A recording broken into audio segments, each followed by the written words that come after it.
Ambati Silks, Kanchipuram Saree Store, now in Vijayawada. Exclusive Pattu Sarees, Salwas and Lehengas.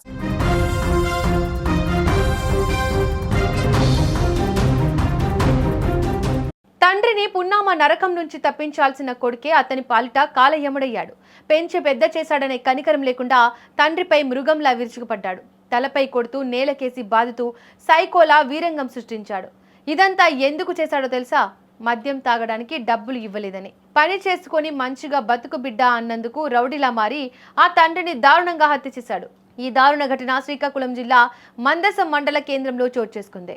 Srikakulam జిల్లా మందస మండలం లోహారి బందనికి చెందిన తాళ్ల లక్ష్మీనారాయణ దమయంతి దంపతుల పెద్ద కుమారుడు ఏకాంబరం.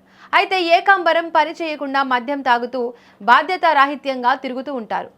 అయితే ప్రతిరోజు మద్యం తాగేందుకు తల్లిదండ్రులను డబ్బులు అడిగేవాడు. ఇవ్వకపోతే గొడవకు దిగేవాడు. అప్పుడప్పుడు మద్యం డబ్బుల కోసం తల్లిని సైతం కొట్టేవాడు. అయితే ఎప్పటిలాగే ఆ రోజు కూడా మద్యం తాగి ఇంటికి వచ్చాడు ఏకాంబరం. అయితే మళ్ళీ మద్యం తాగేందుకు డబ్బులు కావాలని తండ్రితో వాగ్వాదానికి దిగాడు. అయితే తన దగ్గర డబ్బులు లేవని తండ్రి చెప్పడంతో ఏకాంబరం ఆగ్రహంతో రగిలిపోయాడు. అప్పటికే మద్యం మత్తులో ఉన్న అతను డబ్బుల విషయంపై తండ్రిపై ఒత్తిడి చేశాడు. ఈ నేపథ్యంలో ఇద్దరి మధ్య చోటు చేసుకున్న వాగ్వాదంలో ఏకాంబరం మృగంలా మారాడు. కన్న తండ్రి అనే కనికరం లేకుండా విచక్షణ రాహిత్యంగా ప్రవర్తించాడు. తండ్రి తలను బలంగా కొడుతూ నేలకేసి తంతూ సైకోలా మారాడు.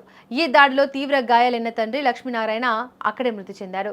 ఈ ఘటన విన్నాక సమాజం తలదించుకోవాలి. మద్యం అనేది ఒక మనిషిని ఎంతలా దిగజారుస్తుందో, కన్నవారినే చంపేంత కసాయిగా ఎలా మారుస్తుందో చెప్పడానికి ఇదొక ప్రత్యక్ష ఉదాహరణ.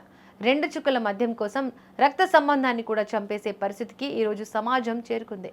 ఇలాంటి వ్యసనాలకు బానిసైన వారికి కౌన్సిలింగ్ ఇవ్వడమే కాదు, కఠినమైన శిక్షలు కూడా అమలు చేయాలి. మద్యం మహమ్మారి ఇంకెన్ని కుటుంబాలను బలి తీసుకుంటుందో అంటూ ఈ విషయం తెలిసిన వారు విచారణ వ్యక్తం చేస్తున్నారు.